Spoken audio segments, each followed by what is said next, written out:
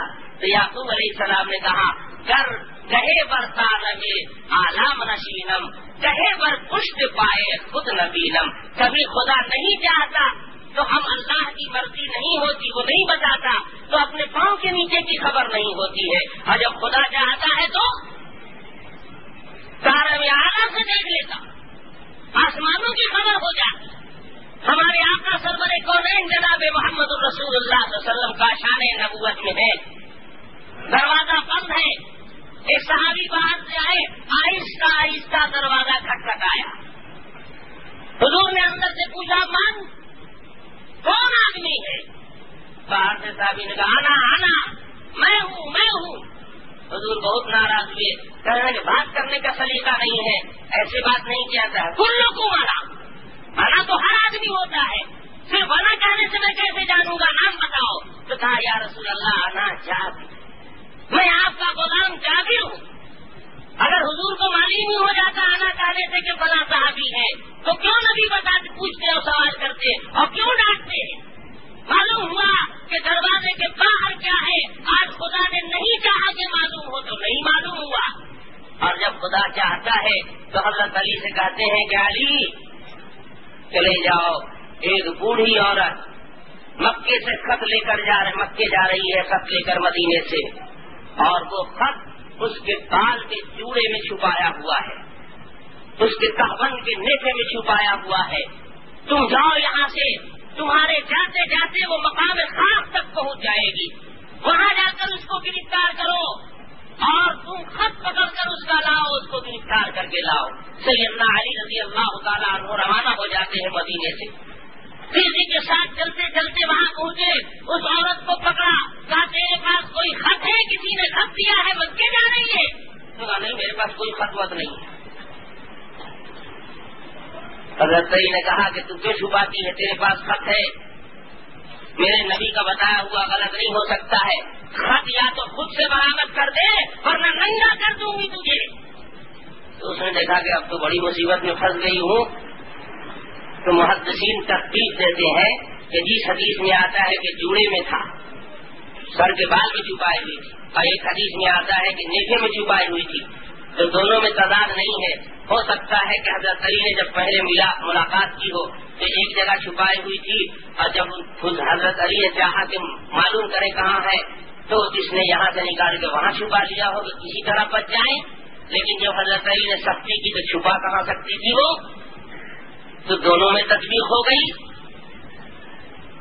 تو آج سیدنا علی رضی اللہ تعالیٰ عنہ نے خط لیا, عورت کو لیا, لے گئے رسول پاک صلی اللہ علیہ وسلم کی خدمت میں. جب اللہ نے چاہا تو اللہ کے نبی کو بتایا گیا اور رسول پاک نے ہمیں خبر دے دی, ہزاروں سال پہلے خبر دی. دجال نکلے گا, عیسیٰ علیہ السلام نازل ہوں گے, مہدی کا ظہور ہوگا, قیامت کے پہلے پہلے ایسا ایسا ہوگا.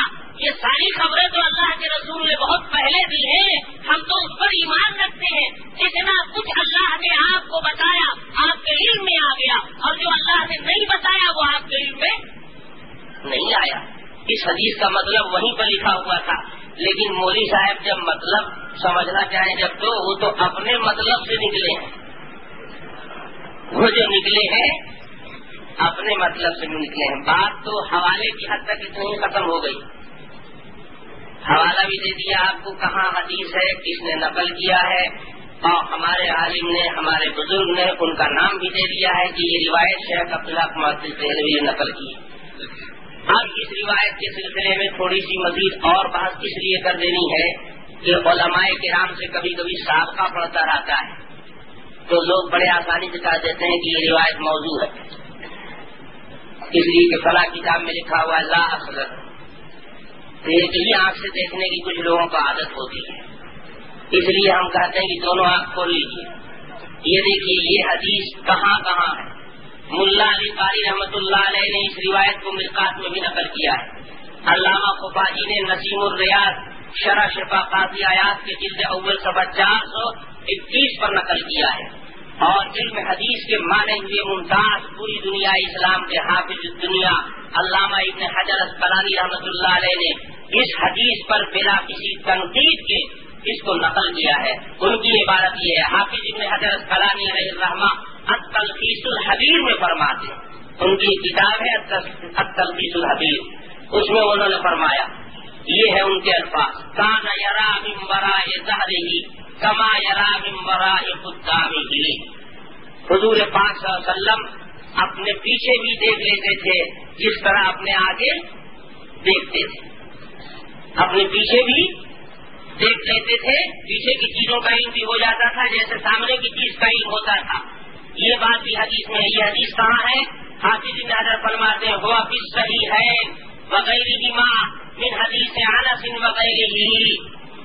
یہ روایت کہ آگے سے اور پیچھے سے دونوں سے آپ کو علم ہو جاتا تھا, اگلی چیزوں کو بھی دیکھتے تھے, سامنے والی کو بھی دیکھ لیتے تھے, اور پیچھے والی کو بھی دیکھ لیتے تھے.